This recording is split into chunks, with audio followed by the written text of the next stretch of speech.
Comment fonctionne la sanctification?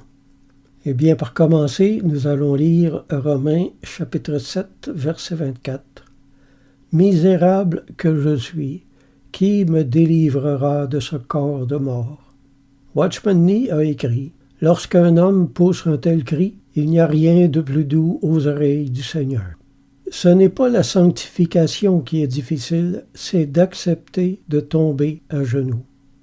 La nature humaine du chrétien lutte contre la sanctification du Seigneur. Il y a dans notre caractère beaucoup de choses qui doivent disparaître.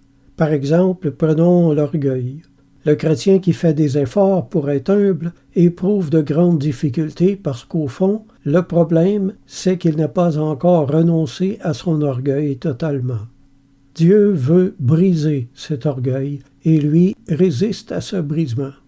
Il sera délivré de cet orgueil lorsqu'il acceptera le brisement du Seigneur et qu'il se laissera tomber à genoux et confessera qu'il est vaincu. Alors seulement le Seigneur pourra commencer son œuvre de reconstruction et faire de cet enfant de Dieu un homme humble. Comme dit l'Écriture, « Tu m'as persuadé, Éternel, et je me suis laissé persuader. Tu m'as saisi et tu m'as vaincu. Et je me suis laissé vaincre. » Jérémie 20, verset 7.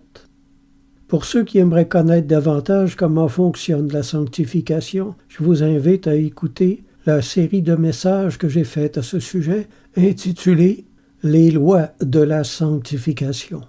Amen.